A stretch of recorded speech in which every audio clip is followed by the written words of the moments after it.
これはどう考えても存立危機事態になりうる。中方对此强烈不满，坚决反对，已向日方提出严正交涉和强烈抗议。 중국이 일본에 대한 보복 조치로 히토류 수출 통제에 나섰습니다. 中国側に対して強く抗議するとともに措置の撤回を求めたところであります。 언제 다시 중국하고 일본이 마주하면서 웃을 수 있는지 네. 야 요즘 너무 좀 경색돼 있는 것 같아요. 그러게요. 지금 분위기가 심상치가 않습니다. 지금 최근에 타카이치 총리, 일본의 타카이치 총리가 대만 유사시 군사 개입을 시사하는 발언을 했죠. 자, 그 후 중국이 그냥 있을 리가 없고요. 지금 양측 다 날선 언사를 쏟아내고 있습니다. 과연 이게 언제 풀릴지 보는 사람이 조마조마해요. 이게 단순한 기싸움을 넘어서서요. 실제로 군사적 충돌까지 이어지는 게 아니냐 하는 또 우려와 걱정이 지금 커지고 있는데 이 상황 속에서 이제 우리나라의 어떤 그 입장이 굉장히 중요해졌죠. 이제 고래들 싸움 속에서 과연 우리가 어떤 이제 기준점을 가지고 우리 어떤 외교적 역량을 발휘해야 될 것이냐 이런 또 상황인데 자 대체 중국과 일본이요 왜 대만을 사이에 두고 이렇게 날을 세우고 있는 건지 먼저 영상으로 만나보시겠습니다.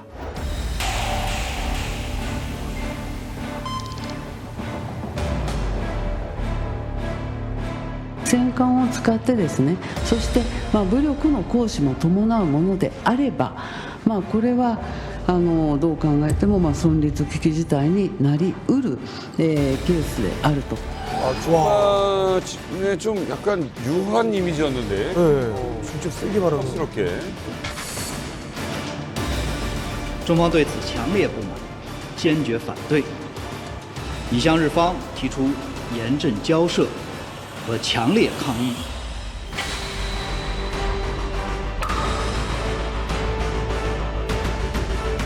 목을 베어버리겠다. 목을 배우. 그렇게까지 세게? 이건 너무 세다. 저거 외교적인 발언으로 수위가 너무 높은 거 아니에요?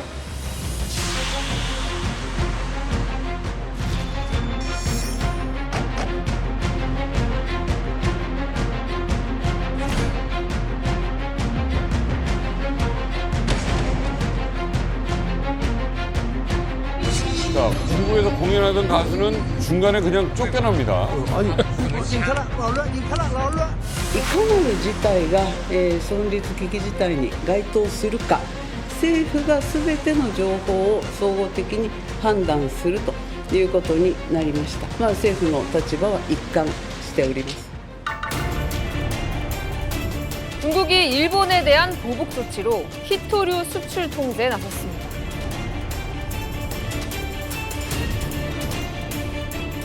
中国側に対して強く抗議するとともに措置の撤回を求めたところであります。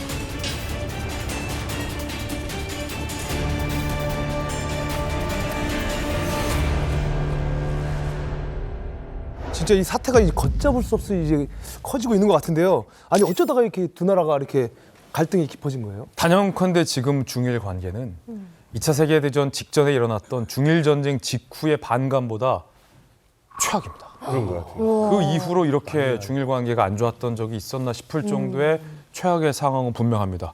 우리가 영상으로 봤지만 이 문제의 근원, 발단은 시진핑 주석이 연임에 성공한 이후에 마지막 남은 하나의 과제, 그러니까 대만 통합을 달성할 것처럼 국제사회에 비춰지기 때문이에요, 사실은. 그렇기 때문에 일본의 총리가 새로 바뀐 후에 일본의 의회에서 한 발언이 이거였어요. 중국이 군함을 동원해서 무력 행사를 감행할 경우, 그러니까 중국이 대만을 침공하면 이건 대만의 유사 사태는 존립 위기로 간주할 수 있다. 이 말은 일본의 해상 자위권을 발동해서 이 중국이 대만을 침공하지 못하게 개입하겠다. 군사적으로 개입하겠다라는 발언을 한 겁니다. 그런데 하나의 중국을 계속 내세웠던 중국 입장에서는 이 일본의 신임 총리의 발언이 매우 불쾌하게 느껴진 거죠. 그런데 사실 따지고 보면 일본 입장에서는 중국이 대만을 침공하게 되면 대만과 일본의 섬, 정말 코앞에 되거든요. 그럼 중국과 일본은 정말 코앞에서 군사적인 경쟁을 이룰 수밖에 없기 때문에 일본의 자동 참전은 불가피한 상황이에요. 근데 그걸 지금까지 일본 총리들은 역대 입으로 꺼내진 않았죠. 굳이. 왜냐하면 꺼내면 중국이 난리칠 것 같으니까. 그런데 일본 총리는 이 상황을 국내에 정치적으로 이용하는 측면도 있고 시진핑 주석이 정말 대만을 침공할 것 같기도 하다라는 이 두 가지 판단 때문에 이 발언을 철회하지 않는 상황이에요. 그러자 일본 오사카에 있는 중국 총영사가 SNS에 정말 제가 듣도 보도 못한 외교적인 이 범주를 벗어나는 글을 올립니다. 아까 봤죠. 무슨 얘기였냐면 멋대로 쳐들어온 그 더러운 목을 벨 수밖에 없다. 이거 일본 총리 목 뱅겠다는 거거든요. 좀 너무한 거 아니에요? 여기서 끝이 아니에요. 대만 유사시가 일본 유사시라는 건 머리 나쁜 정치인들이 선택하는 죽음의 길이다.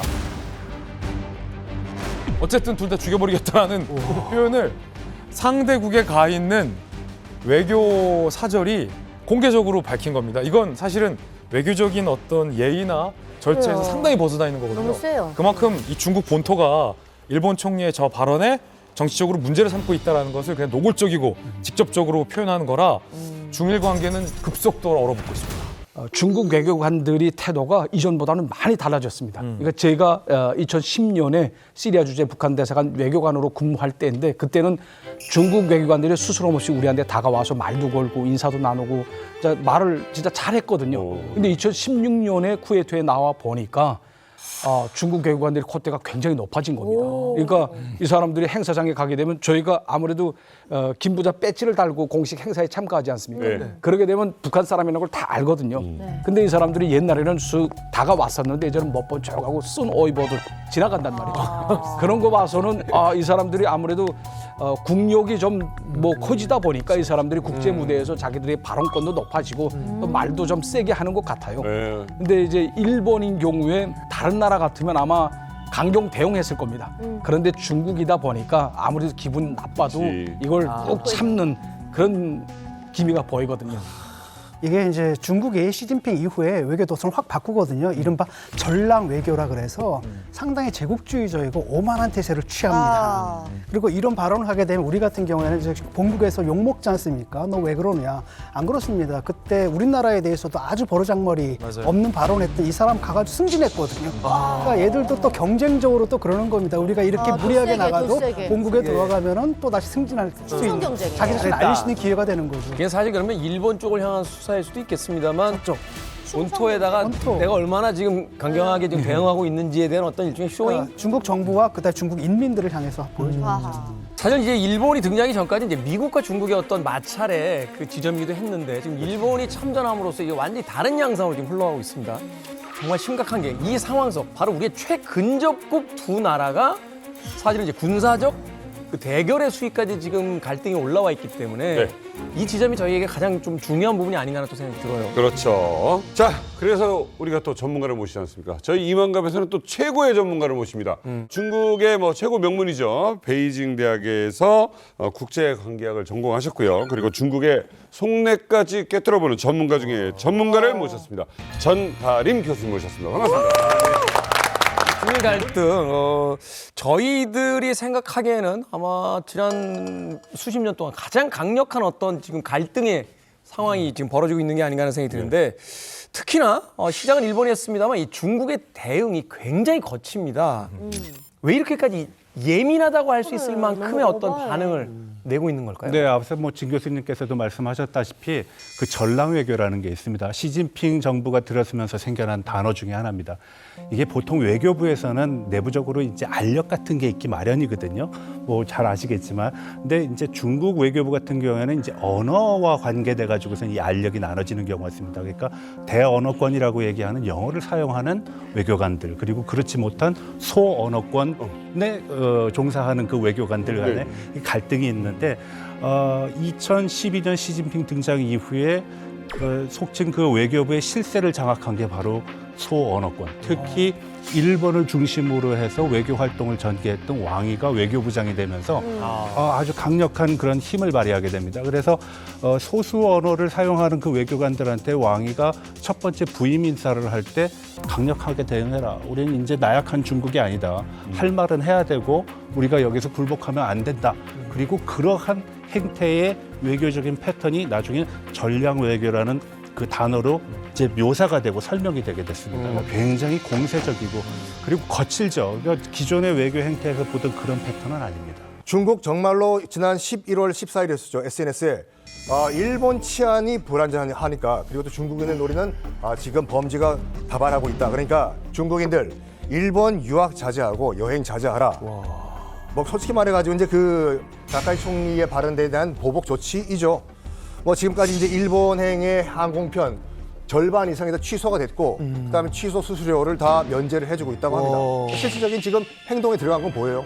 와, 아니 사실 여행도 모자라서 이제 유학까지 못 가게 하는 건 원래 계획을 좀 세워놨을 거 아니에요, 중국 분들이. 근데 이거를 중국 사람들이 이거를 순전히 따르나요?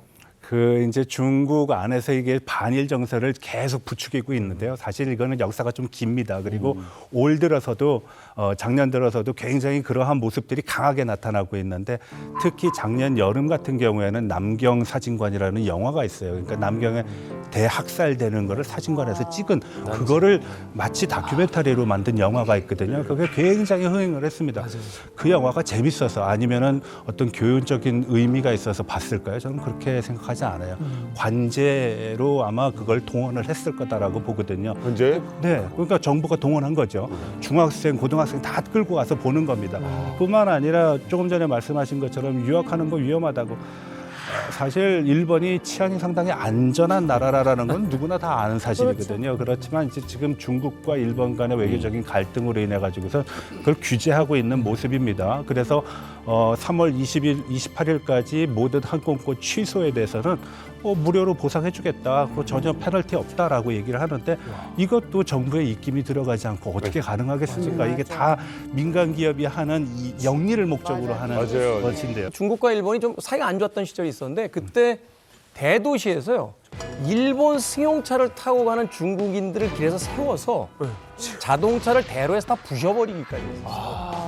그만큼 어떤 양국 감정이 안 좋았던 시절들이 있었는데 그때보다도 지금 더 안 좋다라고 하니까 사실은 지금 중국 관광객이 일본에 가는 것보다는 일본 관광객이 중국에 가는 걸 걱정해야 되는 어느 그런 시기 아닌가 하는 또 생각 들거든요. 아무튼 이렇게 위험한데 그 위험한 섬나라 가지 마시고 네. 원산 갈마직으로 놀러라.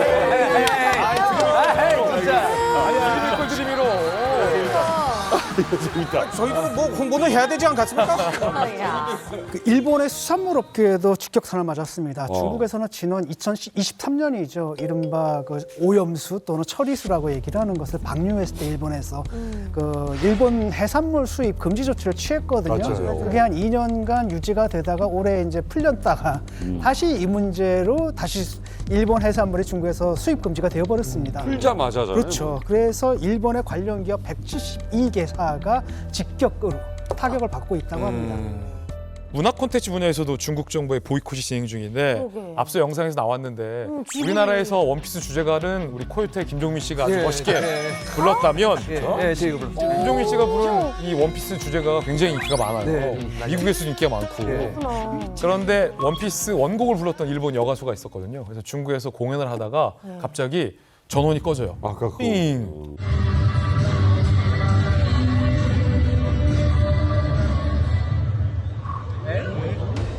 그리고 나서 마이크가 꺼져요. 아무 소리 마이크가 무음된 거예요. 그러더니 검정색 옷을 입은 스태프들이 나와서 이 일본 여가수를 공연 중에 데려갑니다. 이거는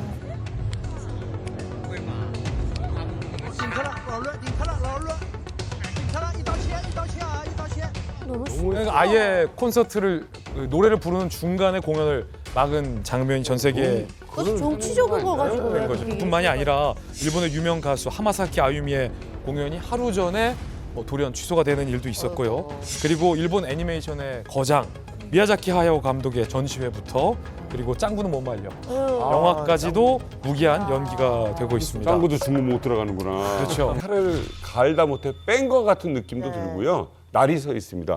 이게 언제까지 갈 거냐? 일단 현지 분위기는 상당히 안 좋은 건 맞아요. 그러니까 지난 그 12월 13일이 난징 대학살 추모일이거든요. 제가 난징에 있었거든요, 그때. 난징 대학살 추모 기념관에 제가 들어갔거든요. 잡아요, 사람들이. 그러니까 딱 봐도 중국 사람 아닌 것 같잖아요. 일본인이냐, 한국인이냐. 한국인이라고 하니까 그럼 우리 동지다. 일본인이다? 그게 나가래요. 여기 너희들이 왜 왔냐고. 분위기 상당히 안 좋아요, 지금요. 일 때문에 중국을 이제 매주 가잖아요. 가다 보니까 이제 그 중국의 당국이라든지 정부 관계자, 뭐 당간부들이랑 이제 식사도 많이 하고 하는데 어때요? 놀랍게도 다 건배고가 일본 타도예요. 그래 진짜 해요. 따다오르판이라고 해요. 타도 일본. 진짜 이게 따다오르판 일본 타도예요. 이게 깜짝 놀란 게 왜 그러냐면 타도 일본이 중일 전쟁 때 이게 구호였거든요. 일본 제국주의 타도. 맞죠. 제가 깜짝 놀라서 물어봤어요. 지금 제2의 중일 전쟁 시작을 뜻하는 것이냐? 그랬더니 그렇게 생각하셔도 맞대요. 그 정도의 결의를 다졌다라는 그렇죠. 얘기겠죠.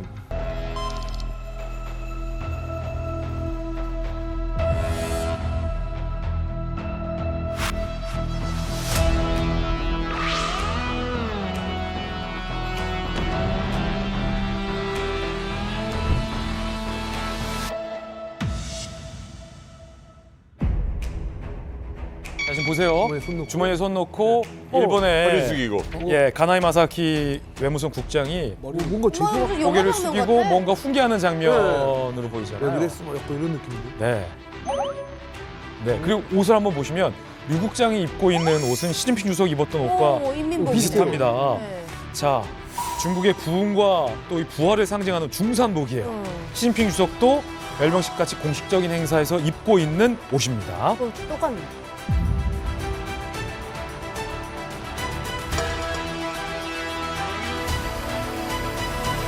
지난해 11월 18일이었죠. 중국 CCTV가 의도적으로 공개한 영상인데 네. 사실은 이 굉장히 화제가 됐었습니다. 왜냐하면 그때 당시에 류진숭 중국의 이 외교부의 이 아시아 국장과 가나이 마사키 일본의 외무성의 아시아 대양주 국장이 만나서 회담을 하고 나오면서 일본 측 외교관이 이 중국 측 외교관에게 저자세로 고개를 숙이는 듯한 사진과 영상이 이제 공개가 된 거거든요. 저 장면은 중국의 이 류진숭 국장이 회담이 끝나고 회담 분위기는 안 좋았어요. 안 좋았던 건 맞아요. 뭐라고 얘기를 하는데 이 중국 국장의 얘기가 끝나고 옆에 이 통역관이 일본어로 통역을 해줍니다. 그런데 잘 안 들려서 주의 깊게 작은 목소리로 통역관이 얘기를 해서 주의 깊게 들으려고 통역관 입 쪽에 이 일본의 이 가나이 마사키 국장이 귀를 갖다 댄 거예요. 이쪽으로. 귀를 갖다 댄 거예요. 근데 이걸 갖고 CCTV가 그 장면을 딱 잘라요. 인사한 것처럼. 그리고 통역이 끝나면 다시 동등하게 고개를 듭니다. 근데 동등하게 고개를 드는 장면은 편집을 하고 이렇게 스틸로 네. 이야. 뭔가를 사과하고 고개를 숙이는 듯한. 근데 마침 그 타이밍에 또 이 중국의 류진숭 외교국장은 주머니에 손을 딱 넣고 이러고 쳐다보고 있는 거죠. 중일 간의 기싸움은 이게 끝이 아닙니다. 그 며칠 후죠. 11월 22일 날 남아프리카 공화국에서 G20 정상회담이 열리지 않았습니까? 거기서 또 한 번 민망한 장면이 포착됐습니다. 그 정상들이 이제 기념사진을 찍는데 중국의 리창 총리, 그다음에 그로부터 한 2m 정도 떨어진 자리에 다카이치 총리가 있었거든요. 그래서 둘이 잠시 눈을 마주쳤습니다. 그냥 바로 돌려버려요. 둘 다.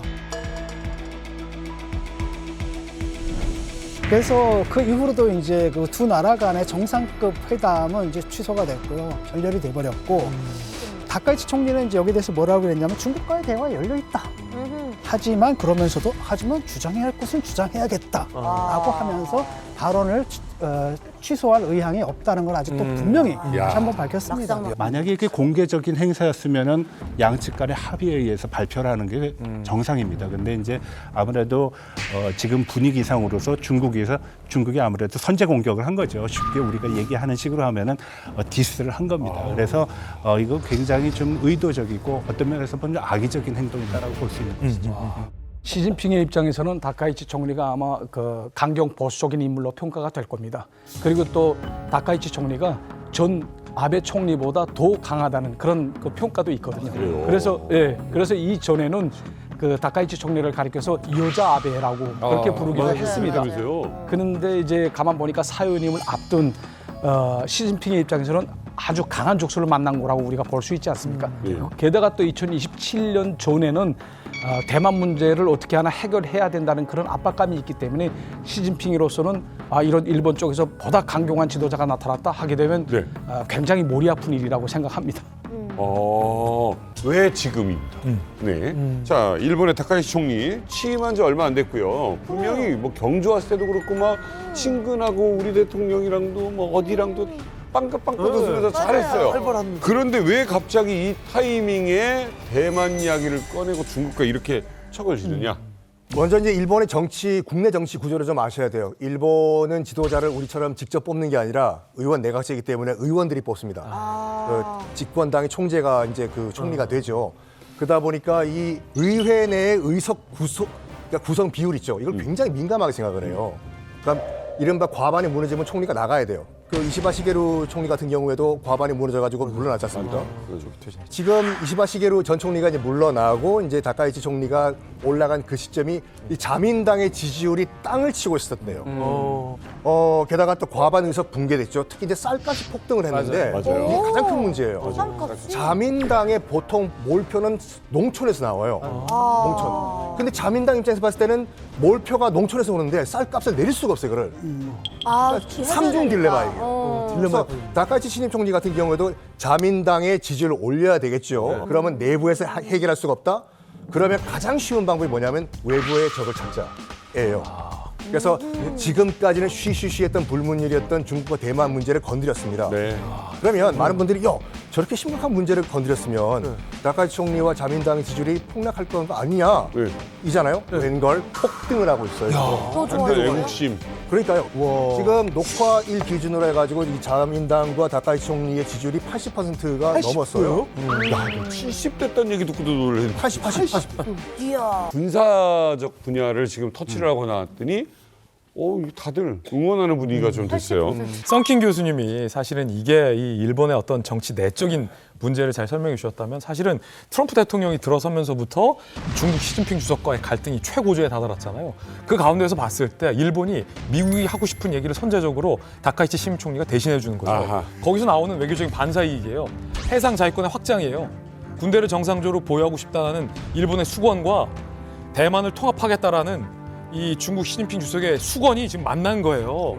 서로의 어떤 이 국가의 수건 과제를 해결하기 위한 일본의 이 서로의 어떤 말싸움을 지금 굉장히 벌여가고 있는 거니까 당연히 지금 중국에서도 다카이치 총리를 향한 이 반일 감정의 컨텐츠들을 계속 만들고 있는데 어떤 게 있습니까? 또 하나 제가 재밌게 본 게 애니메이션을 이 중국의 관영 매체가 공개했는데 자 일단 한번 같이 보시죠. 관영 매체가? 네네.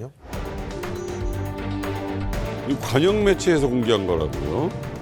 다카이치 총리를 조롱하는 거죠. 이건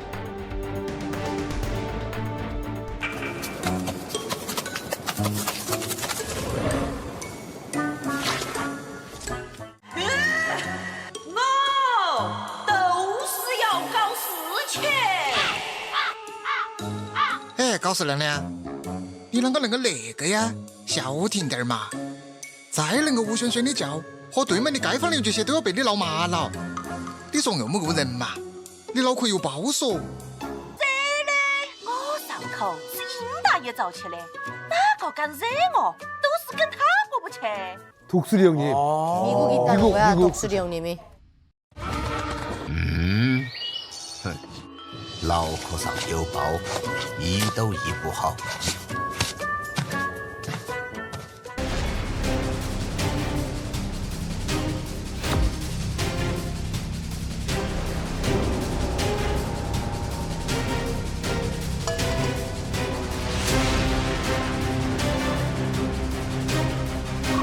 독수리 형님이 뒤에 있다고 착각하는 거다. 그러니까 미국을 또 대놓고 씹기엔 좀 어렵거든요, 지금 상황이.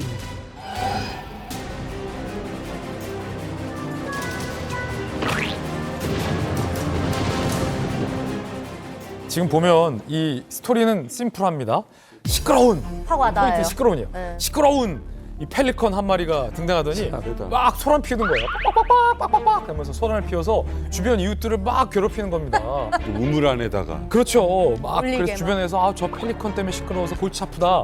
이 말은 뭐냐면 일본의 다카이치 총리가 들어서고 나서 동북아의 주변 국가들이 피해가 가고 있다라는 걸 이렇게 비유로 말한 거고, 그러면서 펠리컨이 내 뒤에는 독수리 아저씨가 있다라고 말하는데 다 눈치채셨겠지만 이 뒤에 미국이 있다라는 것을 믿고 까분다라고 굉장히 이 조롱하고 경멸하는 그런 메시지가 담긴 거거든요. 근데 재밌는 게 썸나일에 쓰인 말썽꾸러기를 뜻하는 까오스더가 이 다카이치 총리의 중국어 발음 까오스와 비슷한 것도 굉장히 의도적이다. 그러니까 다카이치 총리의 이름의 중국식 발음 까오스와 중국어 말썽꾸러기를 뜻하는 까오시더 어떻게 합니까? 까오시다. 까오시더. 그러니까 굉장히 비슷하다라는 것도 뭐 라임 같은 의도적으로 얘기한 거죠. 경제적인 민감성에 문제가 있는 거죠.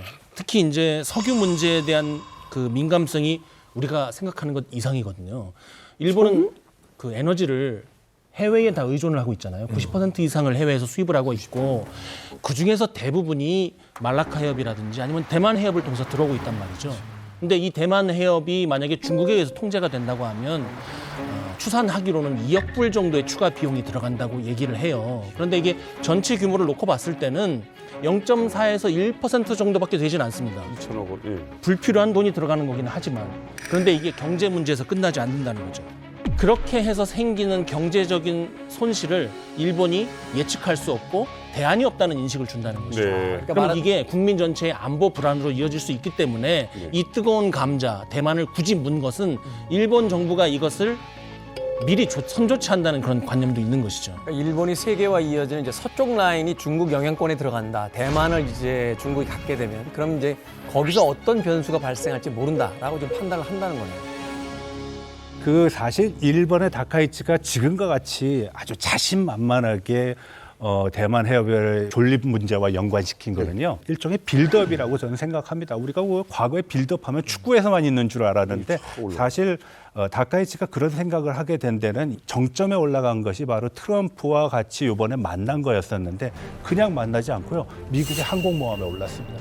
보통 한 국가의 정상은요. 상대방 국가의 기지라든지 군사시설 잘 활용하지 않습니다. 일정 정도는 몰라도. 굉장히 그 압박감이 있거든요. 그래서 시진핑이 부산에서 우리나라 공군기지에서 트럼프와 만났을 때 엄청난 그런 압박을 받았고 중국에서는 아예 공군기지라는 단어조차 사용하지 않았습니다. 네, 그거는 상당한 의미가 있기 때문에 그런데 여기서 재미난 거는 미국과 다카이치가 결국은 미 항모에서 만났다라는 건 둘 간의 어떤 안보적인 유대, 군사적인 유대뿐만 아니라 정치적인 유대. 이걸 보통 우리가 얘기해서 동맹의 현대화라고 얘기했거든요.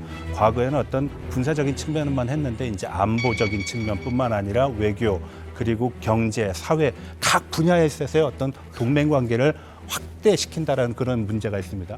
철저히 계산되고 적어도 미중 간의 관계 그리고 한일 간의 관계가 과거보다 상당히 개선됐고 폭넓은 분야에 있어서의 어떤 우호 관계가 돈독해졌기 때문에 이런 측면에서의 어떤 자신감을 드러낸 역할을 한 것이라고 저는 봅니다. 자, 그런데 이 문제를 우리 이만갑에서 이렇게 심도 깊게 얘기하는 이유는 이게 비단 중국과 일본만의 문제는 아니기 때문입니다. 이 두 나라가 으르렁대는 게 자기 나라 문제입니까? 아니에요. 대만 문제 놓고 지금 이렇게 하는 거거든요. 그럼 일본이 여기에 왜 참전했겠어요? 중국이 대만 침공할 때 양쪽에다 다 그냥 무관심하게 있어도 되나? 안 된다고 생각했기 때문에 일본은 참전한 거거든요. 그럼 만약에 중국이 대만을 침공했을 때 우리나라에는 아무 일이 없을까요?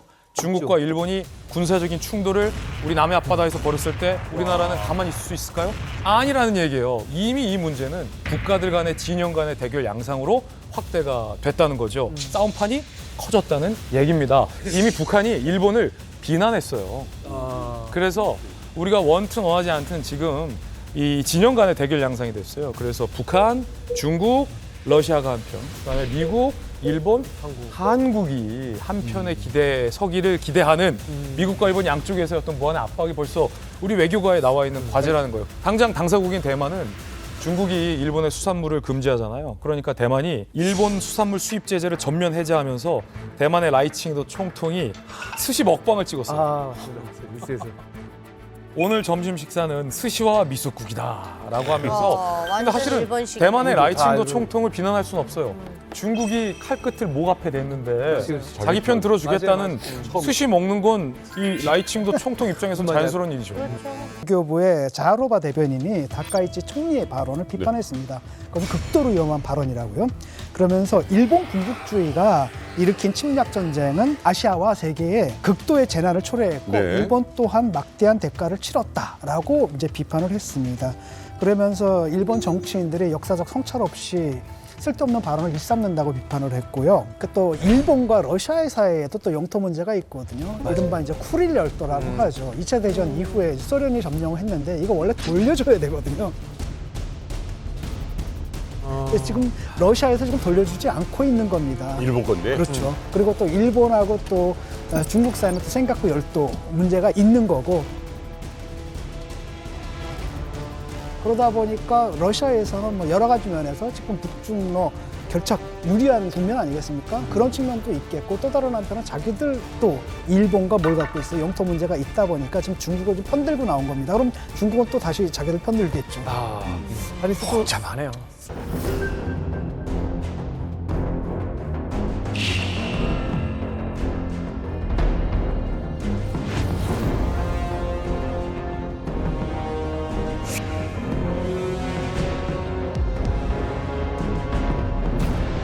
꾸준히 북한 대사도 저기 나오네요.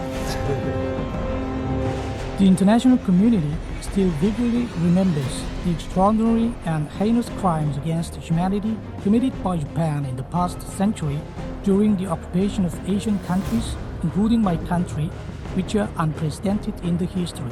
That if Japan becomes a permanent member of the UN Security Council, it will not only be condoning Japan's past crimes, but also be encouraging them to repeat such crimes earliest possible date and fulfill its unavoidable moral responsibility and international legal obligations which it bears before the times and humanity. 저 친구 많이 컸네. 누구세요? 아는 사람? 예, 외무성에 있는 저보다 한참 후배인데. 유엔 대표부에 나가서 연설을 하는 거. 교수님, 저 후배 어땠어요? 어떤 사람이에요? 지금 저 친구가 우리 그 아프리카 아랍 라틴 아메리카 담당국에서 아프리카 담당 과에 있었던 친구입니다. 네, 그러다가 이제 저 파키스탄에 수습 외교관으로 나가서 한 2년 반 동안 있다가 다시 왔거든요. 그다음에 용어를 괜찮게 해서 이 친구가 국제기구국 유엔 담당과로 옮겼습니다. 거기까지 알고 있었는데 지금 보니까 유엔 대표부에 지금 나간 모양이죠. 새 인물이에요 보니까. 예. 그동안 왜 그 김성. 아 맞아 이렇게. 이분만 있다가 맞아. 새 인물이네요. 저게 이제 11월 18일 이제 유엔에서 열린 안보리 개혁 토론이에요. 근데 북한 대사의 말을 들어보면 북한은 이미 이 싸움판에서 중국의 편을 확실하게 들기로 선택을 한 겁니다. 북한이 간보는 게 아니에요. 그냥 확실하게 중국 편을 들고 나선 겁니다. 전범 행동에 대한 원칙론적인 북한의 비판 입장처럼 보이지만 전후 관계를 봐야 됩니다. 저 발언이 무슨 발언 뒤에 나왔냐면 유엔 대표부에 있는 이 중국의 푸충 유엔 주재 중국 대표부 대사가 북한 대표부 발언 전에 이렇게 얘기했어요. 다카이치 총리의 유사시 대만 개입 언급을 사실상의 적대행위이자 전쟁 대비 발언이다 라고 비판하면서 일본의 유엔 상임이사국 자격이 없다. 박탈해야 된다. 이 중국의 유엔 대표부 푸충 대사가 이런 말을 한 거예요. 그 발언 뒤에 바로 나온 게 이제 북한 대표부의 저 발언이에요. 그러니까 중국의 편을 들어준 거죠. 굉장히 세죠. 반일 감정. 안 좋지. 예. 그러니까 북한은 미국 다음으로 일본에 대한 반일 감정이 굉장히 센 그런 나라라고 볼 수 있습니다. 그러니까 그 북한에서는 한국보다 역사 교육에서 일본에 대한 그 반일 감정을 굉장히 고취시키거든요. 네, 그래서 예를 들게 되면 우리와 한호를 이고 살 수 없는 불구대천의 원수라는 거, 그리고 또 뭐 우리의 말가구를 빼앗은 악독한 일본 제국주의라는 거, 20만 명의 조선 여성들을 정군 위안부로 전락시켜가지고 뭐 싸움하는 거 전장터에까지 끌고 가서 송노래기로 전락시켰다는 거, 이런 식으로 일본에 대해서 정말 굉장히 큰 반일 교육을 시키거든요. 네네. 너무 재밌지 않습니까? 그 중일 간의 갈등이 심화되면서 심판을 찾는데 그 심판을 미국에서 찾고 있어요. 그렇다고 중국이 미국을 예뻐하는 것도 아니고 그렇다고 뭐 좋아하는 그런 관계도 아닌데 희한하게 굉장히 좀 흥미로운 사실은요. 시진핑이가 처음으로 트럼프한테 전화를 했다는 겁니다. 중국은요 전화 잘 안 해요. 받는 것도 잘 안 하긴 하는데 전화는 특별히 안 합니다. 2001년도 9.11 사태 때 짱저맨이가 그 미국에다가 전화를 건 이후에 한 번도 없었어요. 그러니까 횟수로 한 24년 동안 전화를 먼저 건 적이 없는데 요번 이 사건이 터지고 난 다음에 트럼프한테 전화를 겁니다. 그리고 이제 중국에서는 보통 이거를 가지고 하나의 중국 원칙이라고 얘기하는데 국제사회에서는 원칙이라는 표현을 쓰지 않아요. 하나의 중국 정책입니다. 우리가 봤을 땐 정책이고 자기네가 얘기할 때는 원칙이겠죠. 근데 이 원칙을 막 설명을 합니다. 그러니까 트럼프가 하는 얘기가 그 정책 잘 이해했어라고 얘기를 합니다. 그리고 바로 다카이치 사나이한테 전화를 하는데요. 일본에서는 공식적으로 양자 간의 통화 내용을 공개를 하지 않았습니다. 그래서 많은 사람들은 트럼프가 지금 중립적인 입장을 취하고 오히려 중국에 손을 들어준 듯한 모습을 보이는 게 아니겠는가라고 하는데 전화를 해서 얻은 거라고는 하나의 중국 정책을 미국으로부터 이해를 받았다라는 얘기를 들은 것뿐인 것 같아요. 그러니까 그 내용을 이해했다지 거기에 동의한다도 그렇죠. 아니잖아요. 그래서 영어로 우리가 보통 그 외교 관계를 수립했을 때 중국은 하나의 중국 원칙을 인정했다라고 표현을 해요. 근데 상대방 국가는 하나의 중국 정책을 이해했다, 존중한다 이렇게 표현합니다. 그래서 영어로는 acknowledge라는 표현을 쓰거든요.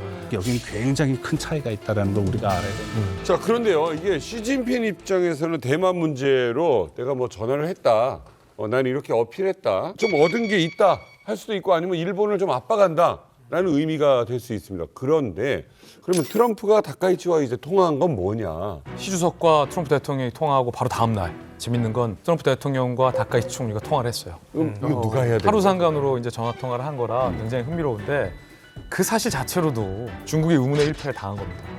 중국의 어떤 내부의 국내 문제를 갖고 일본이 참전을 했는데 왜 미국과 통화를 해서 도와달라고 시진핑 주석이 전화를 합니까? 그 구도 자체가 시진핑 주석 입장에서는 불리하죠. 불리하다 보니까 말이 많아지죠. 자, 봐라. 미국도 우리 일에 개입하지 않기로 했다라고 대내적으로 선전하지만 그걸 바라보는 다카이치 총리 쪽 반응은 이래요. 미일 공조를 재확인했다 하고 침묵합니다. 더 길게 말할 필요가 없는 거예요. 월스트리트 저널에서 두 정상 간에 트럼프 대통령이 다카이치에게 대만 문제로 베이징을 자극하지 말라라고 이른바 훈수를 줬다라는 보도가 나오긴 했는데 저는 이게 한 절반의 사실이라고 봐요. 왜냐하면 미국과 일본 간의 어떤 관계를 이해하는 전문가들 사이에서는 트럼프 대통령이 이 문제에 있어서 일본에게 냉대하고 중국의 손을 잡을 이유가 없다는 걸 알거든요. 미국과 매우 우방국이고 동맹국인 일본의 다카이치 총리가 미국이 직접 싸우기 부담스러운데 지금 대리 전쟁을 하는 거예요. 그렇게 볼 수 대신 있다. 싸워주고 있는 입장이니까 트럼프 대통령 입장에서 다카이치 총리와 전화를 했을 때 야, 너네 왜 오버하지 마! 라고 훈계하는 게 아니라 달랬겠죠. 오케이, 여기까지는 괜찮아. 그런데 더 이상 대만 문제로 자극할 필요는 없는 것 같아. 이 정도의 뉘앙스를 갖고 사실은 워싱턴 포스트가 중국 편을 들었다라고 이제 해석하는 것은 굉장히 어떤 절반의 퍼즐만 갖고 전체 그림을 잘못 보는 거다라고 할 수 있는 거죠. 이 중국을 자극하지 말라고 했잖아요. 근데 일본 쪽에서는 좀 가만히 있었어요? 이게 너무나 뜨거워지니까 그동안 말을 좀 아꼈단 말이에요. 그런데 미국이 저렇게 훈수를 뒀다는 내용이 언론을 통해서 나오니까 일본도 이제 말을 할 수밖에 없는 거죠. 뭐라 그랬냐면 트럼프가 중국을 도발하지 말라고 조언했다는 내용은 사실이 아니다 하면서 부인을 했어요. 그러면서 일본 내부에서도 트럼프가 너무 안 도와주는 거 아니냐라는 얘기도 나오고 있는데 제가 보는 관점은 이거예요. 지금 미국하고 일본이 만들어내는 외교적인 하모니를 볼 필요가 있어요. 지금 현재 이 상황은 자칫하면 최악으로 갈 수 있는 그러한 상황 속에서의 전략적 선택이란 말이죠. 최악의 상황이 예상되는 상황에서의 전략적인 선택은 모호한 부인이 가장 좋은 아닐 때가 많아요. 일본은 지금 트럼프가 그런 얘기 한 적 없는데 하고 부인했단 말이에요. 미국하고 일본이 이것은 사전에 교감이 있어서 모호한 부인을 내세움으로써 최악의 상황을 막으려고 했다. 지금 미국하고 일본이 보이는 그 밀접한 관계에 우리는 좀 주목할 필요가 있다고 생각을 하고요. 미국과 일본이 이렇게 더 밀접하게 만든 것은 어쨌든지 간에 지금 중국이 그 둘을 도와주고 있는 겁니다. 자, 그런데요. 막상 이 라운드 전까지 링 위에서 가장 강력하게 움직였던 선수 한 명이 지금 약간 뜨뜻미지근하단 말이에요. 사실은 중국과 일본 사이 지금 군사 충돌 이야기까지 나오고 있는데 일본이 링 위에 등장하기 전에 누구였습니까? 미국이 지금 중국하고 대만 문제를 가지고 이제 붙고 있었잖아요. 근데 반응이 형 지금 시원찮아요. 이거 왜 그런 겁니까? 우리가 이렇게 볼 필요가 있습니다. 이게 칼집에서 칼날을 뽑는 순간 그 칼은 더 이상 무섭지가 않아요. 만약에 뽑았는데 30cm, 그러면 몽둥이로 때리면 되는 거고, 만약에 뽑았는데 1m짜리다, 그럼 창으로 대하면 되고, 만약에 뽑았는데 한 3m 되는 칼이다 그러면 그때 뭐 활을 쏘든지 뭘 하면 된다는 거예요. 그걸 보통 좌기애라고 얘기합니다. 이게 중국 고전에서 나온 얘기인데 칼집을 드러내는 순간 이제 의미가 없다는 거죠. 칼 날만 보여줬을 때 가장 두렵다라는 건데. 에이스 카드는 덮어놓는 네, 거다. 그럼 미국이 지금 진짜 뜨뜻미지근한 반응을 보느냐? 저는 그렇게 생각 안 합니다. 왜냐하면은 올해 얼마 전에 통과한 법이 있습니다. 이게 대만 보장 이행법이라는 게 있습니다. 이건 대만이 위기에 상했을 때 무기도 팔아야 되고 국제적인 어떤 영향력도 행사할 수 있게끔 미국이 도와야 된다라는 거였었는데 이게 법으로 존재하는 것뿐만 아니라 미국이 실천적으로 그거를 실행을 해야 된다 해서 나온 법이 올해 나온 대만 보장 이행법입니다. 여기에 서명한 게 트럼프예요. 아, 그래요? 그러면은 트럼프가 과연 뜨뜻미지근할까요? 제가 봤을 때 표면은 뜨뜻미지근한데 밑은 부글부글 끓고 있는 것 같습니다. 용감이네요, 용감. 근데 목적은 하나예요. 중국 경제. 그리고 우리의 상대는 전략적인 경쟁 상대는 미국과 중국이라는 거거든요. 그러니까 그게 분명하게 드러나 있다. 우리가 표면적으로 말을 안 하고 돌려서 얘기를 했다. 그리고 분명하게 뭐 A냐 B냐라는 걸로 분명하게 얘기하지 않았다. 그래가지고 야 이거 좀 미온적인데 라고 판단하기에는 그 후속된 여러 가지 조치들은 그렇지 않다라는 걸 알 필요가 있습니다. 아, 기가 막히네. 근데 이게요, 단순한 외교적 수사의 싸움이라면 사실 이제 경제적인 뭐 제재를 서로 가하면서 약간 뭐 여러 가지 변수들이 있겠습니다만 그렇게 주변국의 입장에서 위기감까지 느끼지는 않았겠죠. 근데 이 시발점 자체가 대만을 둘러싼 군사적인 충돌이 일어날 수 있다는 측면에서 사실은 이제 주변국들도 굉장히 긴장을 하고 있는 맞아요. 부분이 아닌가 하는 생각이 드는데 최근에요, 일본 방위상이 요나구니 섬을 방문한 게 큰 또 화제가 됐던데요. 여기가 요나구니 섬이라고 하니까 와 일본 본토 근처에 있는 섬이구나라고 생각들을 많이 하시는데 아니에요. 여기가 지도를 보시면 대만에 훨씬 가깝습니다. 그리고 요나구니 섬에 원래 살고 있던 원주민들도 마이크로네시아족이라고 해서 남태평양 원주민이에요. 그러니까 지리상으로 보면은 일본보다는 거의 진짜 대만 부속 섬이라고 봐도 돼요. 제 눈에 보이긴 대만. 일단 거의 그렇죠. 범대만권이죠. 근데 지금은 일본 영토가 맞습니다. 여기에 지난 11월 27일이었죠. 작년에요. 고이즈미 시니치로 일본 방위상이 이 섬에 자위대 기지를 시찰하고 지대공 미사일 배치를 검토하겠다라고 보도를 하면서 또 발칵 뒤집혔어요. 뭐 또 그렇게까지 지대공 미사일 기지. 지금 이 분위기에 이 시기에. 이거 너무 그러니까 그래도 서로가 좀 자중해야 될 때 그냥 기름 붓는 거 아닙니까? 이미 기름을 붓고 불까지 붙이고 있는 상황이었어요. 지금 이제 요나구니 섬 나왔지만 그 옆에 이시가키, 미야코, 아마미오, 오키나와까지 연결되는데 이미 이 지역에 배치되어 있는 부대들이 현재 훈련 장비가 세팅이 돼 있어요. 일단 일본 육전대, 우리로 말하면 해병대가 들어가 있고요. 지대 함 미사일 들어가 있고, 지대 공 미사일 들어가 있고, 그리고 패트리어트 대공 미사일까지 들어가 있어요. 이 뜻은 뭐냐면 지금 현재 대만을 관심 지역에서 작전 지역으로 교환했다는 거예요. 관심 지역이라는 것은 정찰만 하고 관심만 갖고 만약에 무슨 일이 있으면 들어가겠다는 거지만 지금 이제 지대함 미사일이나 지대공 미사일이 대만이 사정권 안에 들어와 있는 것이거든요. 그러니까 이것을 작전 지역으로 이미 일본이 파악하기 시작했다는 뜻이고 여기에 더해서 지금 우리 회색지대 전쟁이라는 얘기를 좀 했을 거예요. 특히 전자전 분야나 아니면 사이버전 분야죠. 특히 방금 얘기한 요나구니 섬에 전자전 부대, 대전자전 부대를 배치를 했어요. 이 위로 지나다니는 중국의 비정찰기라든지 아니면 함정을 전자전으로 공격도 할 수 있고 방어도 할 수 있게 준비를 했다는 것이죠. 이 지역에서 전쟁이 일어날 것을 기정사실화하고 일본이 전쟁 준비를 하고 있다는 것과 크게 다르지 않고요. 부대도 지금 각 섬마다 400명에서 많게는 700명까지 일개 대대 혹은 증강된 대대 규모를 배치를 하고 있고 처음에 육전대 얘기했을 때 해병대가 들어갔다고 했잖아요. 해병대가 들어갔다는 건 뭐냐면 이 섬들이 누군가에 의해서 뺏기면 다른 섬에 있는 육전대가 들어가서 이 섬을 수복하는 상륙작전도 계획하고 있다는 거예요. 해병대가 상륙부대잖아요. 그렇죠. 그러네. 그러니까 대만 문제만이 아니라 일본도 언제든지 공격받을 수 있다는 것을 정상적으로 상정을 하고 있다는 것을 의미합니다. 그래서 중국이 또 맞대응 카드를 냅니다. 뭘 공개했냐면 일본이 요나구니 섬을 시찰한 지 4일 후에 중국이 무기 하나를 공개합니다. PHL-03이라는 일종의 장거리 로켓이에요. 근데 이 발사 장면을 공개했습니다. 이 로켓이 뭐냐?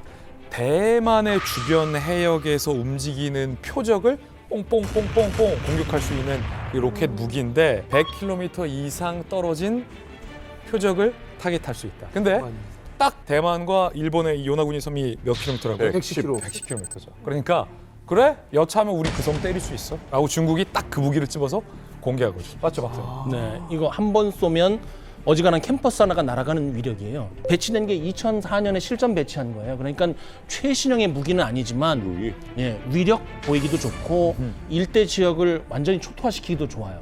이게 100km 날아간다는 건 뭐냐면 잘못하면 대만도 사정거리 내에 들어올 수 있고 대만 일대를 항행하는 군함들 있잖아요. 그게 이제 대만도 있을 것이고 일본도 있을 것이고 미국도 있을 것이고 이것은 대만 주변 해역을 항해하는 일본을 포함한 미국, 대만의 모든 함정에 대한 경고라고 보는 것이 좋을 것 같습니다. 이러다가 조그만 국지전 같은 거라도 하나 벌어지면 이게 어떻게 될지 모른다는 되는 거죠. 이게 쌓인 감정들이 점점 커요. 아니, 진짜 걱정되는 게 이 미사일을 배치하고 로켓 쏘고 이러다 진짜 무슨 일 날까 봐 좀 걱정도 되는데 아니 왜 하필 이 대만을 사이에 두고 이러는 거예요? 센가쿠 열도라고 있습니다. 들어봤어요. 센가쿠 열도. 물론 중국 측에서는 다오이다오라고 하고 타이완에서는 다오이타이라고 하는데 그러면 딱 봐도 지금 저희가 대만과 오키나와와 일본 저 센가쿠 열도만 그 차지하면은 중국은 갇혀요. 못 나와요. 자 그러면 저 센가쿠 열도는 과연 누구의 땅일까? 지금 일본이 시효 지배를 하고 있고 중국 측에서는 역사적 전통적으로는 우리 땅이다. 저는 왜 다오이다오라고 한다. 그리고 타이완도 무슨 소리냐? 다오이타이다. 이건 대만 섬이다. 서로 왜 지금 이 섬이 그렇게 뜨거운 감자가 됐는지 이 분쟁의 역사. 왜 이 조그만 섬들 가지고 두 나라는 치고받고 싸우나? 자, 일단은 이걸 보셔야 돼. 이제 일본 측 입장인데요. 일본은 1868년 메이지 유신 성공 이후에 신정부를 탄생시킨 이후에 목표가 생깁니다. 아시아에서 두 마리의 용, 두 개의 태양은 있을 수가 없다. 중국을 견제하자. 그러니까 중국이 태평양에 나오는 것을 막자 이거예요. 그래서 최종 목표는 뭐였냐면 그때부터 타이완을 우리가 점령하자. 자, 그러면서 1879년도에 일본이 뭘 하냐면 류큐 왕국을 강제로 병합을 해버립니다. 류큐 왕국이라고 독립왕국이 있었어요. 강제로 일본에 병합을 하면서 이름을 바꿔요. 오키나와라고. 그래서 오키나와를 일본에 편입을 시켜버립니다. 그래서 그때부터는 이 오키나와가 일본 땅이 돼요. 자, 이제 오키나와를 먹었어요. 언제? 1879년도에. 점점 내려와야 되겠죠, 이제 타이완 쪽으로요. 그러면서 등장한 것이 이제 일본명 센가쿠 열도인데 1884년 그러니까 오키나와를 강제 병합한 후 5년 후에 일본인 고가 다스시로라는 양반이 우연히 무인도를 발견했다 해요. 아무도 안 살고 있던 무인도를. 그럼 뭐냐? 아니 거기 살고 있던 사람 없었냐? 없었다. 무주지 선점론이라는 걸 얘기해요. 아무도 없었다. 우리가 먼저 침발랐기 때문에 여긴 우리 땅이다. 자, 그런데 당시 청나라죠. 청나라도 그렇고 별 관심이 없었어요. 그 뭐 무인도 어쩌라고 이거죠. 땅이 크니까. 그러다가 1894년에 청일 전쟁이 퍼집니다. 결과는 뭐였었죠? 일본의 거의 압승이죠. 청나라는 종이 호랑이가 돼버려. 이 청일 전쟁 패배 이후에 졌으니까 청나라는 뭔가 토해내야 되겠죠. 일단은 요동반도, 지금 대련 있는 요동반도를 일본이 가져갑니다. 그리고 그렇게 가지고 싶었던 타이완도 그때 일본이 가져가요. 식민지가 돼요. 대만은 그때. 그래서 1895년부터 50년 동안 타이완은 일본 식민지였어요. 그럼 우리나라보다 길어요. 그래서 약간 제2의 일본이라고 하는 것이 그것 때문에 나온 것도 있어요. 아, 그래요? 그런데 청나라가 진 다음에 이제 시모노세키 조약이라는 거를 체결하면서 타이완을 공식적으로 이제 일본에게 넘겨줘요. 그런데 문제는 일본이 스리슬쩍 바로 그 옆에 있는 센가쿠 열도를 살짝 일본에 병합을 시켜버립니다. 근데 청나라도 뭐라고 얘기할 그럴 입장이 안 돼요. 전쟁이 졌잖아요. 이 타이완이라는 큰 땅을 지금 뺏겼는데 거기에 있는 건 다오이다오? 야, 됐다, 가져가라고 해. 그러다가 쭉 일본 땅이었습니다. 그러다가 태평양 전쟁을 일본이 일으키죠. 태평양 전쟁에서도 일본이 핵폭탄 2발을 맞고 지죠. 그렇죠. 그런 다음에 1951년에 샌프란시스코 강화 조약이라고 해가지고 이제 그 일본이 진 다음에 전후 처리를 논의하는 협상을 벌여요. 여기서 이제 1951년이면 한참 한국 전쟁이 한참이던 때잖아요. 미국 입장에서 봤을 때는 자, 일본 너희는 살려줄게. 주권 회복을 하겠다. 단 우리 미국이 여기는 일본에게 안 돌려주겠다 해요. 오키나와. 네. 오키나와. 오키나와는 미국의 반식민지로 놔두겠다. 해요. 그때부터 오키나와는 일본과 달리 운전석이 미국과 같이 왼쪽으로 바뀌고 네. 왼쪽에 거기는요? 그리고 공용 화폐도 엔화가 아니라 달러를 쓰고 자 그래가지고 이 오키나와가 이제 미국 명이 되는데 문제가 센가쿠 열도도 오키나와에 포함이 됐었을 그때요. 그래서 1951년도 이후에는 센가쿠 열도도 미국의 지배를 받습니다. 쭉이요. 그러다가 1972년도에 드디어 미국이 오키나와를 일본에게 돌려줘요. 그러면서 자연스럽게 센가쿠 열도도 일본에게 반환이 돼요. 일본에게. 여기까지가 일본의 주장이에요. 재밌는데? 중국 측 입장 한번 들어보겠습니다. 이제 역사로 들어온다. 지금부터는 이제 중국 측 입장입니다. 중국 측은 순풍상송이라고 해가지고 이게 1403년에 만든 책이거든요. 요 책이 뭐냐면 간단하게 이제 명나라 초기인데 항해 지도예요.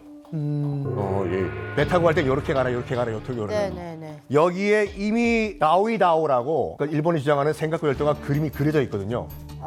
그래서 일본인이 무주지 점령을 했다고 하는 그 연도보다 몇백 년 전에 이미 명나라는 이거 위치를 알고 있었다. 그래가지고 이 해상 지도에 이미 나오이다오를 표기했다. 그 이후에도 중국 측 지도에는 나오이다오가 계속 등장을 합니다. 여기 보시면은 황조 중외 일통여도라고 해서 간단하게 청나라 정부가 만든 세계 지도예요. 만든 연도는 동치 2년이기 때문에 청나라 동치제니까 1863년도거든요. 여기에 이미 나오이다오의 지도가 있다. 그럼 일본 너희들이 얘기하는 1884년보다 벌써 200년 전에 우리는 벌써 이 나오이다오를 알고 있고 소속도 복건성 소속의 섬이라고 딱 명시가 돼 있거든요. 아니 일단 중국은 역사가 깊고 일본은 어찌됐건 현대 국제사회에서의 어떤 그 신뢰라든지 또는 인정도가 굉장히 높으니까 이건 사실은 어느 한쪽 편을 들기가 좀 만만치 않은 거 아닙니까? 이 분쟁이 지금까지 계속되고 있는 거예요. 이게 해결이 안 돼요. 해결이 안 돼요. 왜 지금 그러면 센가쿠 열도가 이렇게 중요하냐? 왜 일단은 영토 확장과 이윤 찬출이에요. 그리고 지정학적 위치도 중요한데 센가쿠 열도만 차지하게 되면은 일본 입장에서 봤을 때는 중국이 대항으로 못 나오고 중국 입장에서 봤을 때는 여길 차지해야지 대항으로 나갈 수가 있어요. 잠깐만, 진짜 죄송합니다. 죄송합니다, 선생님. 지금 이것만 해도 중국은 이미 나가는 거 깝깝한데 어디까지예요? 그러니까 청일 전쟁에서 청나라가 지면서 타이완이 일본의 식민지가 됐죠. 그때로 돌아가 보면 오키나와, 센가쿠, 타이완. 센가쿠. 그러면 이만큼이요? 중국 못 나와요. 와. 그 옆으로 필리핀, 미국이 맞고. 그러니까. 우와, 나 처음 알았어요. 되게 숙제네. 그런데 지정학적 중요성을 뛰어넘는 뭔가가 빵 터집니다. 센가쿠 열도에서 뭐가 터져요? 바로 1969년도에 센가쿠 열도에서 천연가스와 석유가 터져버렸네. 더 예민하겠다. 이건 일본이 목숨을 걸 수밖에 없네. 북해의 매장 석유량과 똑같다고요. 전 세계 9위 규모. 그러니까 봐봐요. 이 센가쿠 열도만 차지하게 되면은 일단 지정학적 위치 우위를 점령할 수가 있죠. 그런 다음에 이 원유 같은 거 매장 자원도 차지할 수가 있죠. 일본이 제일 예민한 거. 일본 입장에서 봤을 때는 여길 차지해야지 중국이 대항에 나오는 걸 막죠. 중국 입장에서 봤을 때는 여길 뚫어야지 대항을 나가죠. 그러니까 이 두 나라의 치고받고 싸우는 치킨 게임이 이런 이유 때문에 지금까지 이어지고 있다. 이 말이에요. 이해가 되네요. 이제. 지금까지 써니팀의 거침없는 세계사였습니다. 감사합니다. 이해가 다 됐어. 야, 이거 김준 기자님 얘기를 듣다 보니까 이 두 나라가 팽팽할 수밖에 없네요. 팽팽할 수밖에 없는데 지금 그 과거의 어떤 구원대가 역사적 감정에 겹쳐서 지금 이 대만을 둘러싼 양국 간의 갈등도 최고조에 달았는데 군사적인 충돌까지 최근에 일어났습니다. 어떤 일이 있었냐면 지난달 6일 중국이 자랑하는 항공모함 레어닝함에 탑재되어 있는 함재기가 일본 전투기를 레이더로 조준하는 일이 있었습니다. 함재기? 예, 실제 미사일을 발사하기 전에 레이더로 조준을 합니다. 맞아요. 그러면 조준하는 쪽뿐만 아니라 조준 당한 쪽도 삐라는 아는 거야? 경고음이 울려요. 그러니까 이건 실제적으로 일본이 받아들일 때는 위협이지. 야, 이거 진짜로 우리한테 쏘려고 조준한 거야? 근데 사실은 유쾌하다. 이 국제 관계에서 레이더로 조준한다라는 것은 굉장한 어떤 위협적인 군사적 행동으로 풀이가 되고 받아들여지죠. 그 상황에서 버튼만 누르면 나가는 거 아니에요? 나가는 거죠. 그러면 안 되는 그러니까 거예요. 일본이 한밤중에 기자회견하고 난리가 난 거예요. 우리를 군사적으로 위협했다. 자, 이에 대해서 중국 측의 반론도 만만치 않습니다. 중국 군의 입장은 이렇습니다. 우리는 정상적인 훈련이라고 예고를 했고 오히려 일본의 해상 자위대의 전투기들이 우리 이 중국군의 군사 훈련을 방해했다. 그러니까 이 중국군의 입장 속에는 그래 우리가 레이더로 조준한 거 맞다. 이거 인정하는 거예요. 근데 니들이 먼저 방해하지 않았냐라는 겁니다. 당시 중국군이 일본군과 주고받은 음성을 공개했는데 海上自卫队116舰，我是中国海军101舰，我编队将按计划组织舰载机飞行训练。 Chinese warship 101. This is Japan warship 116. I copied your message. 봐라 우리가 다 사전에 예고하지 않았냐라는 게 중국군의 입장입니다. 그러자 또 일본에서 또 반박에 나섰습니다. 그때 통보한 것은 굉장히 형식적인 통보였고 아무런 자세한 내용이 없는 아무런 구체적인 내용이 없는 그런 통보에 불과했다라는 것이고요. 실제로 중국에서 공개한 무전 교신 시간이 오후 2시 10분에서 2시 28분 사이거든요. 근데 이 교신이 있은 다음에 그 오후 4시 32분 그리고 두 번째가 오후 6시 37분인데 이때 두 번의 조사가 있었거든요. 근데 이게 이제 뭘 의미하는 거냐면 오키나와가 있지 않습니까? 지금 얘네들이 들어와서 디귿자로 항공모함이 들어와서 디귿자를 감싸듯이 와서 여기서 지금 그 짓을 하는 거거든요. 이것이 의미하는 바는 뭐냐?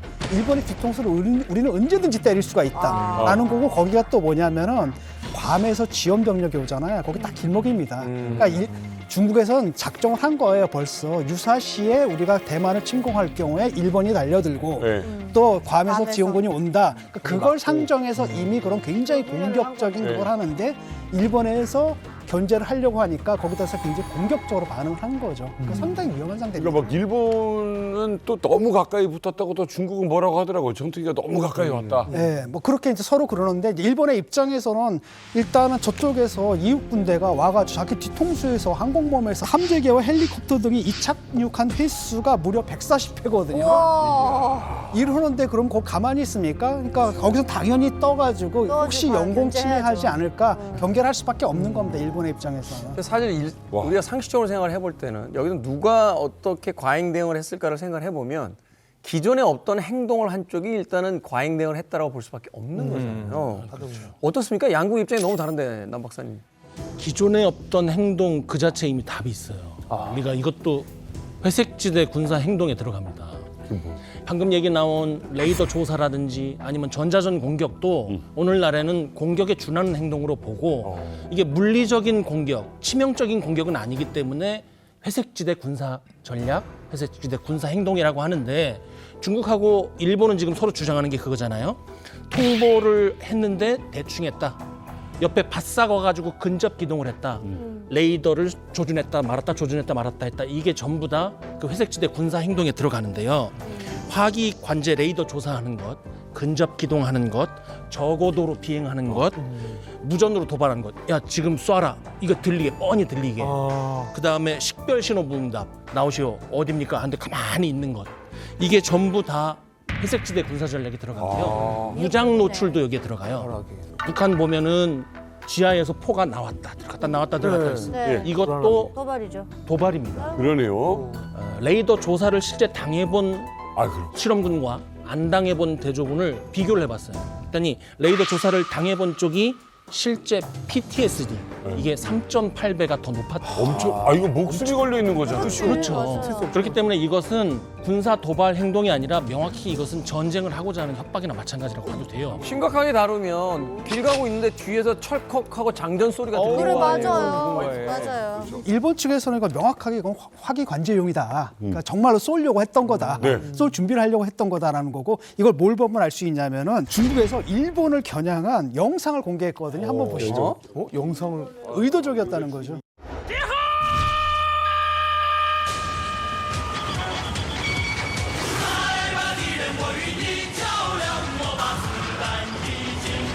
와, 근데 이게 무시 못한 전력들이에요. 그러니까 어마어마 우와.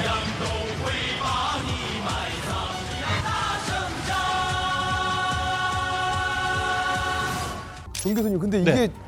중국은 왜 자꾸 이 오키나와 섬 근처에서 이렇게 군사훈련을 하는 거예요? 조금 전에 우리가 역사 시간에 공부했던 그 말씀 중에 지금 일본이 열도라는 거 아닙니까? 섬과 섬이 계속 연결돼 가지고선 대만에서 불과 110km 거리에 네. 섬이 있다라고 말씀하셨잖아요.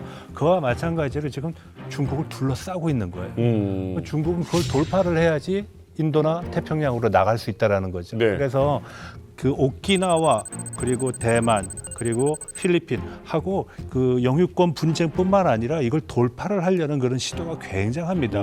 세계 최대의 미군 기지가 있어요. 가데나 미군 기지라고 바로 그 오키나와에 있거든요. 오키나와. 얼마나 크냐? 20평방킬로미터, 한 600만 평? 600만. 네. 제가 거길 가봤는데 F-16 비행기 36대가 한 줄로 있는 건 제가 태어나서 처음 봤어요. 36대가 한 줄로 쫙 있고 수송기 그리고 헬리콥터도 됐다가 이렇게 비행기도 됐다가 하는 오스프리라는 거 있어요. 해병대에서 쓰는 거. 이렇게 다 되는 그것도 수십 대가 이렇게 도열되는 걸 제가 봤어요. 그러니까 공군기지가 어마어마하게 큽니다. 다 중국 견제용이라고 보시면 돼요. 그래요? 어찌됐거나 이제 일본의 목표는 예전에도 그랬고 지금도 그렇고 앞으로도 그럴 거예요. 그 중국이 태평양으로 나오는 걸 막는 게 가장 큰 목표예요. 그러니까 미국도 마찬가지고 중국이 대양으로 나오는 데 있어가지고 그걸 막는데 한반도도 굉장히 중요한 역할을 하고 있어요. 그러니까 최근에 그 주한미군 사령관이죠. 제이비어 브런슨이 아주 의미심장한 사진을 주한미군 홈페이지에 올렸습니다. 우와, 거꾸로 뒤집었네? 우리가 알고 있는 그 기본적인 지도를 거꾸로 돌린 거거든요. 한반도가 뒤집어져 있고. 한반도가 뒤집어져 있고. 중국이 남쪽으로 돼 있고. 그러네. 그러니까 관점을 달리 볼 수가 있습니다. 그러니까 저 그림에서 봤을 때 밑에 있는 중국을 막기 위해서 중국이 위로 올라가고 있는 걸 막기 위해서는 일본, 한국 그리고 오른쪽 위에 있는 필리핀. 이 딱 연결이 되면 중국이 못 나와요. 저걸 전략형 삼각형이라고 하거든요. 와, 중국 진짜.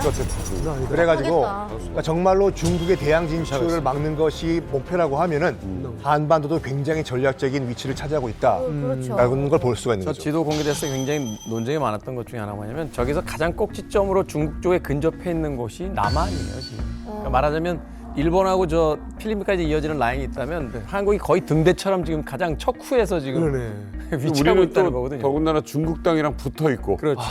군사적으로 이런 것을 요충이라고 하죠. 정의가 명확합니다. 피아가 차지했을 때 누구에게나 더 유리한 지역을 요충이라고 합니다. 한반도가 딱 요충이고요. 이것은 이제 아마 처음 공개되는 자료인 것 같은데 제니스 75라는 미 해공군 정보 보고서가 있어요. 한반도가 거꾸로 뒤집혀 있는 사진을 처음 제시한 것이 바로 이 문서입니다. 이 문서가 언제 작성됐느냐를 들으시면 놀라실 거예요. 언제? 1945년입니다.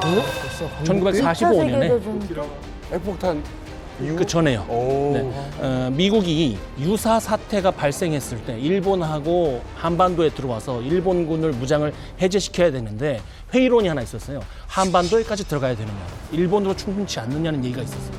그때 이 사진을 그 문서에 제시하면서 봐라, 한반도를 거꾸로 뒤집으면 인도 태평양으로 나가는 관문이 여기서 열린다. 그러면서 뭐라고 표현했느냐, 한반도를 전략적인 힌지, 경첩이라고 표현을 했어요. 그러니까 이 한반도의 전략적인 중요성은 미국이 세계 전략을 바꾸려고 할 때마다 지속적으로 강조하는데 이렇게 뒤집은 지도를 통해서 우리가 알 수 있게 되는 것이죠. 진짜로 침공할 수도 있겠다는 좀 생각이 들거든요. 어차피 이렇게 논쟁 남기면. 그 걱정을 미국 국방부도 오래전부터 했습니다. 그래서 미국의 싱크탱크 애틀랜틱 카운슬이라는 곳이 있어요. 그러니까 미 국방부 고위 관계자, 정부 고위 관계자, 민간의 군사 전문가들이 들어가서 이 싱크탱크로서의 이 전쟁 도상 계획을 작성합니다. 그걸 우리가 지난 이만갑에서 배웠던 이 가디언 타이거 시나리오라고 불러요. 가디언 타이거의 전쟁 시나리오는 2030년 중국의 대만 침공으로 시작됩니다.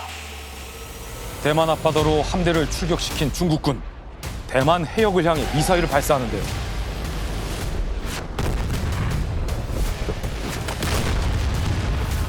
중국군의 무력 침공에 대만군도 자국 방어에 나서는데요. 중국군이 대만 본토로 상륙하는 걸 막기 위해 중국군을 필사적으로 요격합니다.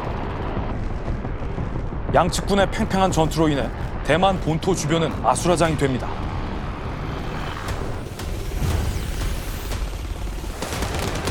중국의 공습에 대만 시민들은 이미 긴급 대피한 상황. 중국군과 대만군은 도심에서 시가전을 벌이기 시작합니다. 중국과 패권 경쟁을 벌이고 있는 미국도 지켜보고만 있을 수는 없죠. 곧바로 미국은 중국 대만 전쟁에 개입하기로 결정. 중국에 엄중한 경고를 내립니다. 이에 중국 역시 보복을 감행합니다. 주일 미군 기지를 향해 미사일을 발사한 거죠. 중국의 미사일은 주일 미군 기지를 성공적으로 타격했습니다. 그렇게 전선이 확대되자 중국은 한 나라를 끌어들이죠. 오랜 우방국인 북한. 그렇게 전선이 확대되자 중국은 한 나라를 끌어들이죠. 오랜 우방국인 북한. 북한은 미국의 시선을 돌리기 위해 무인기를 보내 주한미군 시설을 타격합니다. 북한의 공격으로 인해 한반도는 완전히 중국 대만 전쟁에 휘말리게 됐는데요. 우리나라 서해에서는 한미 전투기와 중국 전투기 간의 치열한 공중전이 벌어지기도 합니다.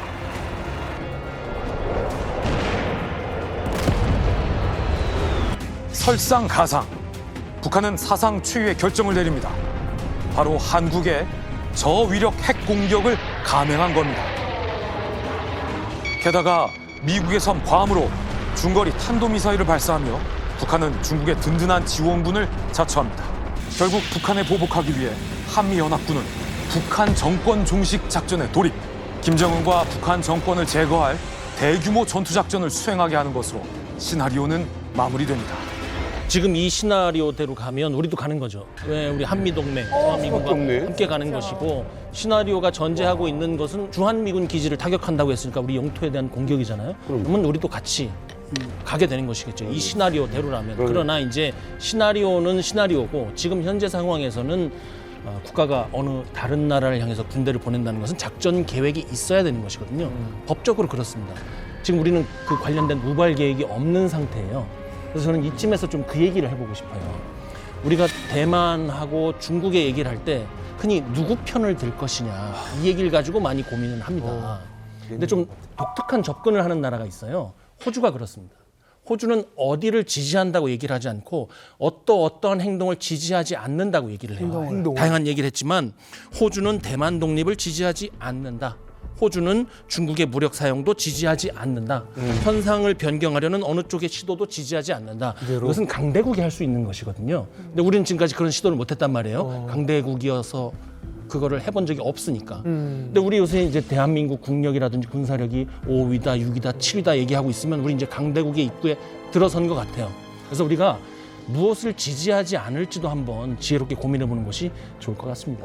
자, 그런데 가만히 있는 우리한테 다카이치 총리가 독도 발언을 하기 시작합니다. 독도는 일본 땅이다. 갑자기 우리한테 지금 이렇게 하는 건 아니지 않습니까? 아니죠. 잘못됐죠. 그럼요. 근데 일본은 거듭 역대 수상들마다 이런 얘기를 해왔어요. 근데 시기가 이럴 때냐는 거죠. 그러니까 다카이치의 발언을 제가 소개해드릴게요. 竹島について毅然と対応するというメッセージをぜひ高市総理から発していただきたいと思います。歴史的事実に照らしても、かつ国際法上も明らかに我が国固有の領土であるとの基本的立場に基づき、毅然と対応していくことに変わりはございません。 대만도 모자라서 독도 문제까지 다카이치가 꺼내든 겁니다. 그러면서 중국, 한국 등 동아시아의 긴장감을 높이고 있다는 지적이 사실은 일본 내부에서도 나오고 있어요. 그러니까 다카이치가 중국과 관련된 이 발언과 같은 경우에는 아까 교수님 분석했듯이 전략적으로 의도된 발언으로서 국내 대내의 어떤 내부 점수를 포인트를 좀 땄다면 이 독도 발언에 대해서는 일본 정계 내부에서도 굳이 한국을 우리 편으로 우호적으로 끌어들여도 모자란 판에 다케시마까지 건드는 게 맞느냐라는 일본 내의 논쟁도 있는 발언이거든요. 여기에 대해서 우리 정부 입장이 참 좋아요. 이렇게 얘기했습니다. 독도에 대한 영유권 분쟁은 존재하지 않는다. 그러니까 중국 정부의 대응과 우리 정부의 대응을 비교해 보세요. 우리 정부 중에 누가 일본 수상 목 치겠다고 했습니까? 아니잖아요. 우리는 이렇게 애니메이션 만들고. 그냥 씩 웃으면서 독도에 대한 영토 문제는 없는데? 라고 하면서 이렇게 얘기합니다. 일본의 어떤 부당한 주장이 나와도 우리가 단호하고 엄중하게 대응해 나면 됩니다. 그리고 한마디 더요. 이렇게 되면 주변국들과 일본이 같이 사이좋게 지내는 게 어려워질 수도 있지 않겠어요? 그러니까 왜? 라고 웃으면서 이렇게 한마디 툭 치고 나가는 거죠. 그럼 국제사회가 봤을 때 저 더러운 목을 치겠다! 라는 중국의 대응과 이런 문제는 존재하지 않는 문제인데요. 여유 있게 말하는 한국 정부의 대응 중에 어떤 걸 더 높게 사겠습니까? 자명하죠. 지금 독도 문제 나올 때마다 참 답답한 게 뭐냐면 한마디만 하면 돼요. 만약 일본인과 지금 논쟁을 하고 있다. 그쪽 입장 다케시마 우리 독도. 우리 뭐라고 하실 거예요? 뭔 소리? 우리 정광태 땅인데. 씨 노래 부를 거예요? 노일 전쟁 직후에 임자 없는 땅이라고. 억지로 우기면 정말 곤란해. 할 수가 없잖아. 그렇죠. 설명을. 아니, 할 수는 있는데 그럴 필요가 없네요. 그럴 필요가 없어. 딱 이 얘기만 하면 돼요. 1868년에 이제 일본이 메이지 유신을 단행을 해요. 신정부가 들어섰어요. 그런 다음에 태정관이라는 게 생겨요. 태정관이 지금으로 치면 정부예요.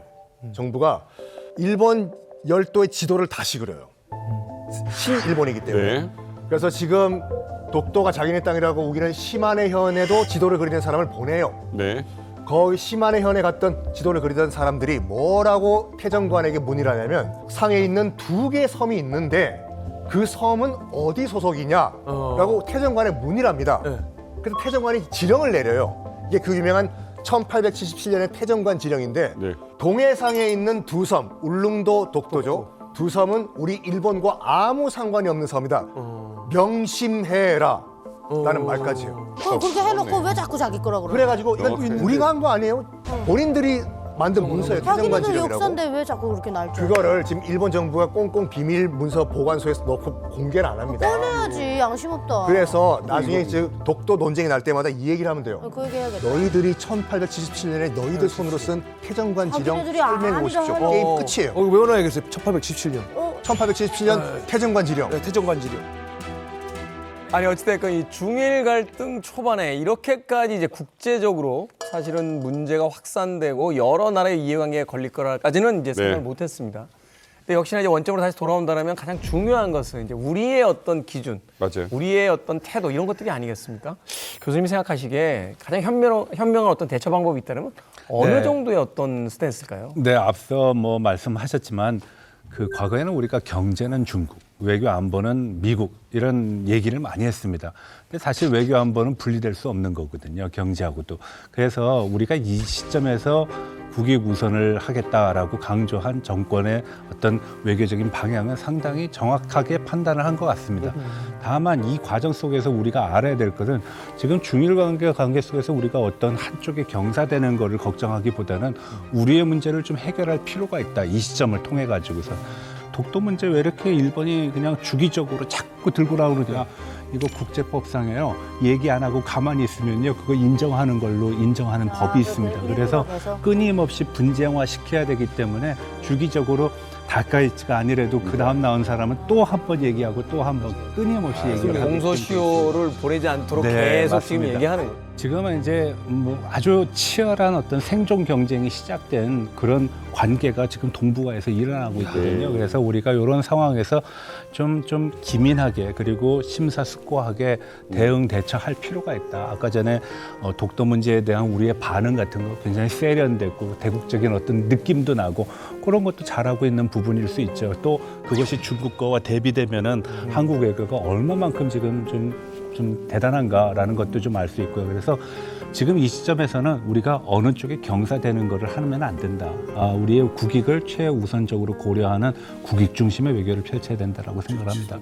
예, 저는 한국이 지정학적 그 특성에 맞게 그냥 균형 외교를 좀 잘 활용했으면 합니다. 그러니까 한마디로 말하면 우리가 위치하고 있는 이 나라가 강대국들 짬에 끼어 있는 그런 나라이기 때문에 다른 나라들과의 대외 관계를 좀 다각화해 나가는 그런 방향에서 외교를 좀 지향했으면 좋겠다.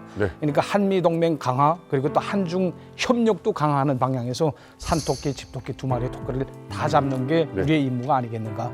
왜냐하면 대한민국의 가장 제일 큰 교역국이 중국입니다. 그렇기 때문에 한중 협력이 굉장히 중요한 부분의 하나이거든요. 그러니까 어느 한쪽에도 편중하지 않는 그런 균형 외교를 철저히 지켜나가는 것이 우리의 그 전략이었으면 좋겠다 하는 바람입니다.